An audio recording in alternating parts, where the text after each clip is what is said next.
L'histoire se déroule dans la ville de Thèbes, en Grèce antique. La ville de Thèbes est gouvernée par le roi Laïos et la reine Jocaste. Jocaste attend un enfant. Laïos s'enquiert auprès de Dieu de ce que sera l'avenir de l'enfant. La prophétie est terrible. Il tuera son père et épousera sa mère. Après la naissance de l'enfant, le roi donnera l'ordre de jeter le nouveau-né au fauve du mont Cithéron.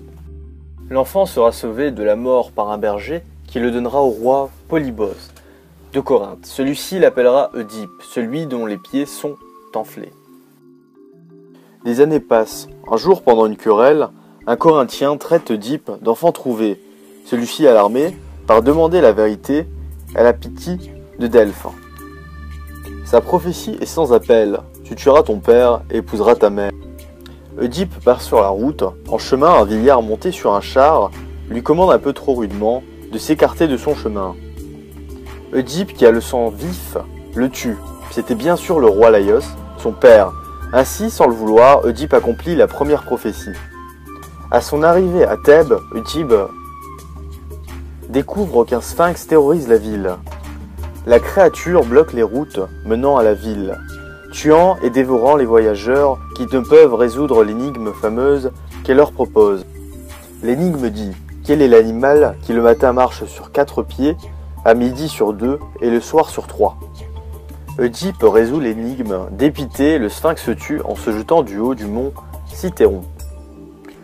Oedipe épouse alors la reine Jocaste. La deuxième prophétie est ainsi réalisée. La reine Jocaste donnera naissance à 4 enfants: Éthéocle, Polynice, Ismène et Antigone. Des années plus tard, la peste ravage le pays, en signe de colère divine. Oedipe, innocemment, envoie son oncle Créon à Delphes.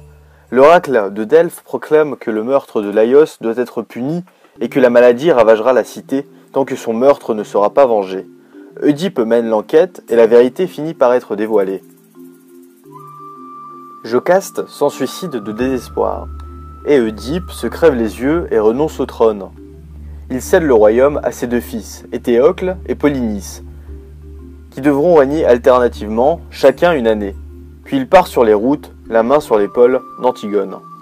Le roi aveugle et déshonoré par les dieux quitte Thèbes en compagnie d'Antigone pour mendier sur les chemins.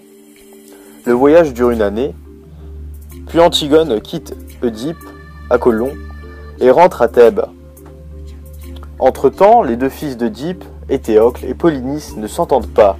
Une guerre éclate, alors Polynice demande l'aide des 7 héros ennemis de Thèbes. Éthéocle, lui, conduit l'armée de la ville. Les 2 frères s'entretuent dans une terrible bataille. Devenu roi, Créon décrète que Polynice est traître et qu'il doit être puni. Il ne sera pas enterré. Éthéocle est proclamé héros de la ville. Il recevra les honneurs funéraires dus à un grand roi. Antigone refuse la loi de Créon. En effet, la loi divine dit que ceux qu'on n'enterre pas errent éternellement sans jamais trouver le repos. Et ainsi commence l'histoire d'Antigone.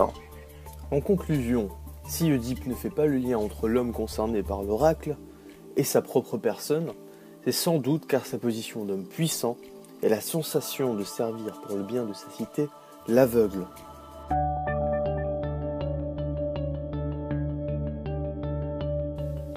On pourrait relier Oedipe et son complexe à l'actualité. Dans la vie courante, bon nombre de jeunes garçons admirent leur mère et la voient comme une divinité, comme le modèle exemplaire à suivre et espèrent détrôner leur père en épousant leur mère un jour. Ce fait prouve que l'humanité n'a pas changé et d'ailleurs ne changera pas de si tôt.